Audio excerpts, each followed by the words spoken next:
नमस्कार दोस्तों, RKN academy पर आपका हार्दिक स्वागत एवं अभिनंदन। दोस्तों, हम राजस्थान के लोक देवताओं के बारे में जानकारी प्राप्त कर रहे थे।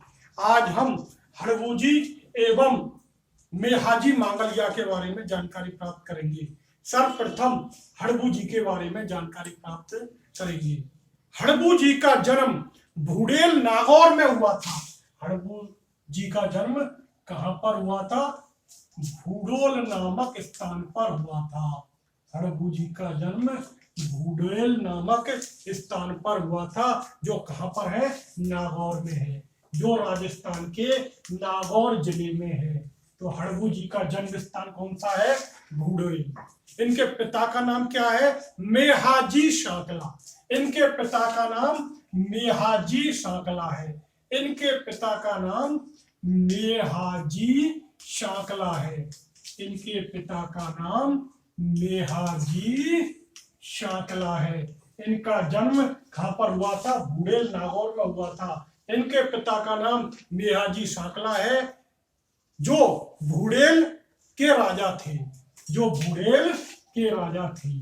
जो भूडेल के राजा थे। इनके पिता का नाम मेहाजी शाकला था, जो भूडेल के राजा थे। ये मारवाड़ के राव जोधा के समकालीन थे। यह मारवाड़ के राव जोधा के समकालीन थे। यह मारवाड़ के राव जोधा के समकालीन थे। ये मारवाड़ के राव जोधा के समकालीन थे। हड़बूजी मारवाड़ के राव जोधा के समकालीन थे और लोक देवता रामदेव जी के मौसेरे भाई थे। ये रामदेव जी के मौसेरे भाई थे। ये रामदेव जी के मौसेरे भाई थे। ये रामदेव जी के मौसेरे भाई थे। और रामदेव जी कौन थे? लोक देवता थे। रामदेव जी के मौसेरे भाई थे। इनके गुरु का क्या नाम था? इनके गुरु का नाम बालीनाथ था। इनके गुरु का नाम बालीनाथ था। इनके गुरु का नाम बालीनाथ था, जिनसे दीक्षा लेकर ये योगी बने। इन्होंने रामदेव जी की प्रेरणा से शस्त्रों का त्याग किया था। किसकी प्रेरणा से? रामदेव जी की प्रेरणा से शस्त्रों का त्याग किया और बालीनाथ जी के शिष्य बन गए। उसके बाद ये योगी बने। इनका मुख्य पूजा स्थल कहां पर है? बेंटी गांव में। इनका मुख्य पूजा स्थल, इनका मुख्य पूजा स्थल कहां पर है? बेंगटी गांव में है। इनका मुख्य पूजा स्थल बेंगटी गांव में है, जो कहां पर है? फलौदी जोधपुर में। जो कहां पर है? फलौदी जोधपुर में। तो इनका मुख्य पूजा स्थल कहां पर है? बेंगटी गांव में है। इनका वाहन क्या है? इनका वाहन शियार है। इनका वाहन क्या है? शियार है। इनका वाहन शियार है। इनका जन्म स्थान कौन सा है? भूडेल।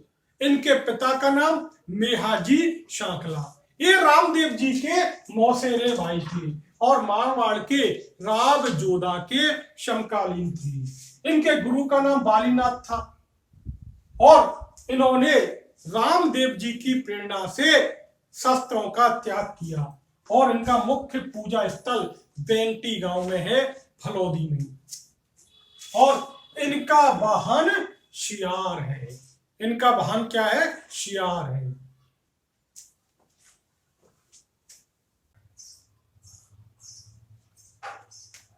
ये शकुन शास्त्र के ज्ञाता थे। ये शकुन शास्त्र के ज्ञाता थे। ये शकुन शास्त्र के ज्ञाता थे। ये शकुन शास्त्र के ज्ञाता थे और इनका प्रतीक चिन्ह, इनका प्रतीक चिन्ह क्या था? बैलगाड़ी। इनका प्रतीक चिन्ह बैलगाड़ी था। और अभी मैंने बताया था ये मारवाड़ के राव जोधा के समकालीन थे। ये मारवाड़ के राव जोधा के समकालीन थे। ये मारवाड़ के राव जोधा के समकालीन थे। और मेवाड़ के महाराणा कौन थे उस समय? कुंभा थे। मेवाड़ के महाराणा कौन थे? कुंभा थे। और इन्होंने चूड़ा जी को भेजकर किस पर अधिकार कर लिया? मंडोर पर अधिकार कर लिया। इधर राव जोधा जी भी मंडोर को लेने का प्रयत्न कर रहे थे। उधर राव जोधा जी भी मंडोर को लेने का प्रयत्न कर रहे थे। तब हड़बू जी ने पूर्ण सहायता के वचन तथा आशीर्वाद के साथ इन्हें एक कटार दी। इन्हें क्या दी? एक कटार दी और सहायता का वचन दिया और पूर्ण आशीर्वाद दिया। और इनके आशीर्वाद से जो ये मंडोर का क्षेत्र है वह किसके अधिकार में आ गया? राव जोधा के अधिकार में आ गया। मंडोर का भूभाग राव जोधा के अधिकार में आ गया। और उन्होंने हड़बू जी को बेंगटी गांव प्रदान किया। किसको प्रदान किया? हड़बू जी को। बेंगटी गांव किसको प्रदान किया? हड़बू जी को।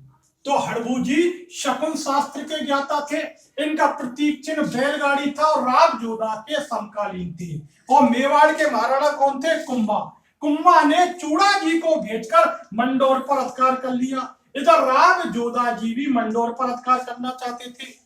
तो हड़बू जी के आशीर्वाद से इन्होंने मंडोर पर अधिकार कर लिया। इन्होंने मंडोर पर अधिकार कर लिया। राव जोधा को हड़बू जी ने कटार भी दी थी। अब हड़बू जी के प्रति अपनी भक्ति प्रकट करने के लिए इन्होंने बेंगटी गांव प्रदान किया। किसको प्रदान किया? हड़बू जी को। हड़बू जी को बेंगटी गांव प्रदान किया।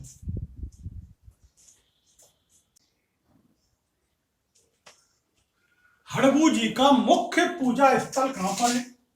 हड़बू जी का मुख्य पूजा स्थल, हड़बू जी का मुख्य पूजा स्थल बेंगटी गांव में है। हड़बू जी का मुख्य पूजा स्थल बेंगटी गांव में है। श्रद्धालुओं द्वारा मांगी गई मनौती या कार्य सिद्ध होने पर बेंगटी गांव में स्थापित मंदिर में हड़बू जी की गाड़ी की पूजा की जाती है, जिसमें वे अपंग गायों को चारा भरकर लाती थी।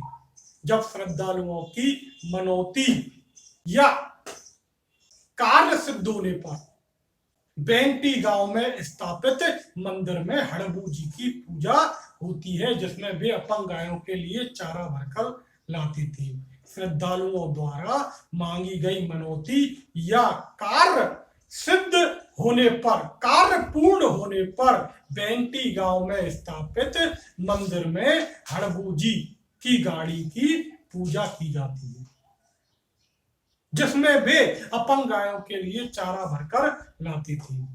श्रद्धालुओं द्वारा मांगी गई मनौती या कार्य सिद्ध होने पर, कार्य पूर्ण होने पर बेंगटी गांव में स्थापित मंदिर में हड़बू जी की गाड़ी की पूजा की जाती है, जिसमें वे अपंग गायों के लिए चारा भरकर लाती थी।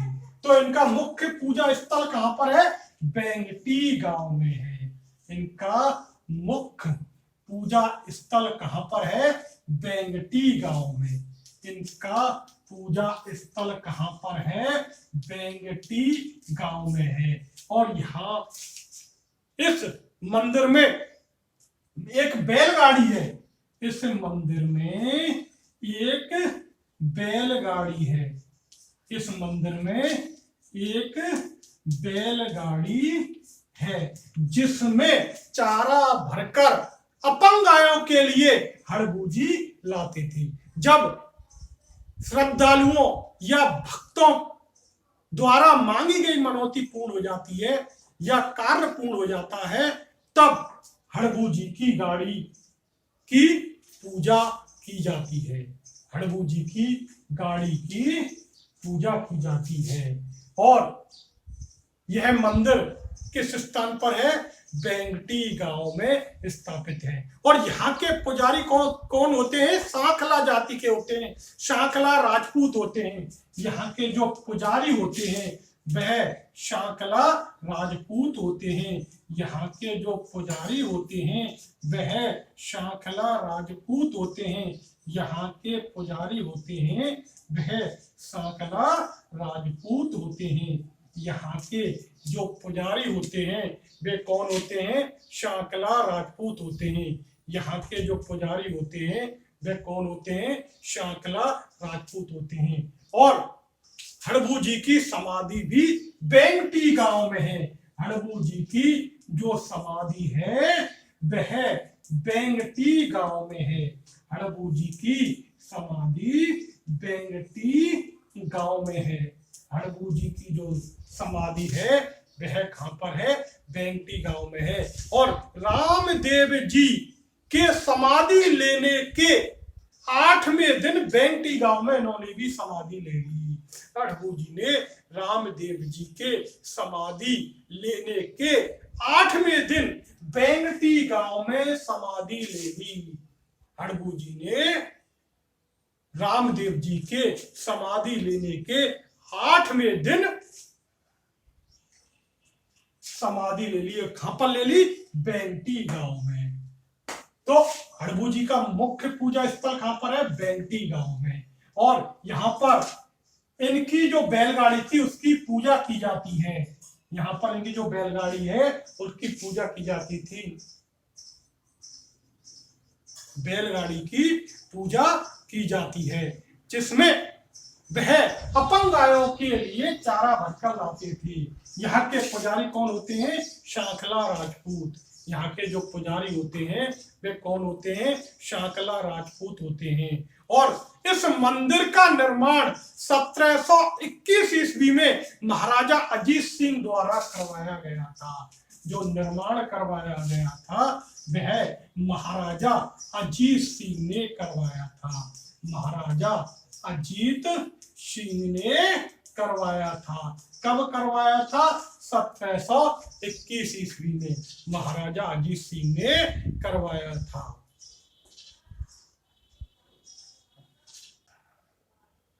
इनकी गिनती मारवाड़ के पंच पीरों में होती है।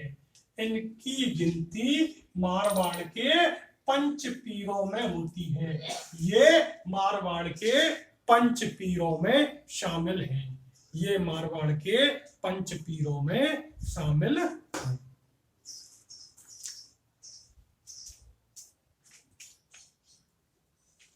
अब है दोस्तों मैहा जी। अब मैहा जी के बारे में जानकारी प्राप्त करेंगे।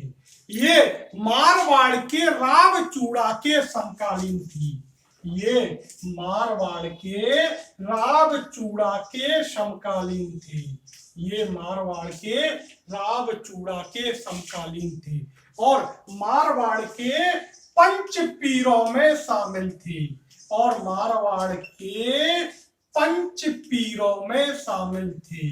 मारवाड़ के पंच पीरों में शामिल थे और ये मारवाड़ के रावचूड़ा के समकालीन थे। इनका जन्म पवार क्षत्रिय परिवार में हुआ था। इनका जन्म पवार क्षत्रिय परिवार में हुआ था। इनका जन्म पवार क्षत्रिय परिवार में हुआ था। ये मारवाड़ के रावचूड़ा के समकालीन थे। मारवाड़ के पंच पीरों में शामिल थे। इनका जन्म पवार क्षत्रिय परिवार में हुआ था। जबकि लालन पालन इनके ननिहाल में हुआ था। जबकि लालन पालन कहां पर हुआ था? ननिहाल में हुआ था। ननिहाल में मांगलिया गोत्र में हुआ था। ननिहाल में मांगलिया गोत्र में हुआ था। ननिहाल में मांगलिया गोत्र में हुआ था। इसलिए ये मेहाजी मांगलिया के नाम से प्रसिद्ध हुए। इसलिए ये मेहाजी मांगलिया के नाम से प्रसिद्ध हुए। इसलिए ये मेहाजी मांगलिया के नाम से प्रसिद्ध हुए। मेहाजी मांगलिया के नाम से क्यों प्रसिद्ध हुए? क्योंकि इनका लालन पालन का हुआ था ननिहाल में और मांगलिया गोत्र में हुआ था। कहां पर हुआ था? मांगलिया गोत्र में। और ये शकुन शास्त्री थे। ये कौन थे? शकुन शास्त्री थे। ये शकुन शास्त्री थे और मारवाड़ के पंच पीरों में शामिल थे। इनका मेला कहां पर लगता है? बांपड़ी में लगता है। इनका मेला कहां पर लगता है? बांपड़ी में लगता है। इनका मेला बांपड़ी जोधपुर में लगता है। इनका मेला कहां पर लगता है? बांपड़ी में लगता है। और कब लगता है? भाद्र कृष्ण अष्टमी को। कब लगता है? भाद्र कृष्ण अष्टमी को लगता है। भाद्र कृष्ण अष्टमी को लगता है। भाद्र कृष्ण अष्टमी को लगता है। और भाद्र कृष्ण अष्टमी को किसका जन्मोत्सव मनाया जाता है? भगवान श्री कृष्ण का, यानी कि कृष्ण जन्माष्टमी को बांपड़ी में मेहाजी का मेला लगता है। बांपड़ी में मेहाजी का मेला लगता है। कब? भाद्र कृष्ण अष्टमी को, यानी कि कृष्ण जन्माष्टमी को। इनके प्रिय घोड़े का क्या नाम था? इनके प्रिय घोड़े का नाम था, इनका प्रिय घोड़ा कौन था? किरण काबरा। इनका जो प्रिय घोड़ा कौन था? किरण काबरा। इनके स्वाभिमानी स्वभाव के कारण इनके कई शत्रु हो गए। अंत में जैसलमेर के राणग देव भाटी से युद्ध करते हुए वीर गति को प्राप्त हुए। किससे? राणग देव भाटी। राणग देव भाटी से युद्ध करते हुए वीर गति को प्राप्त हुए। और ये कहां के थे? जैसलमेर के। यानी कि इनके स्वाभिमानी स्वभाव के कारण इनके कई शत्रु हो गए। अंत में जैसलमेर के राणग देव भाटी से युद्ध करते हुए वीर गति को प्राप्त हुए। तो मेहाजी किसके समकालीन थे? मारवाड़ के राव चूड़ा के समकालीन थे। और इनकी गिनती मारवाड़ के पंच पीरों में होती है। इनका जन्म पवार क्षत्रिय परिवार में हुआ था और ये शकुन शास्त्री थे तथा इनका लालन पालन ननिहाल में हुआ था, मांगलिया गोत्र में।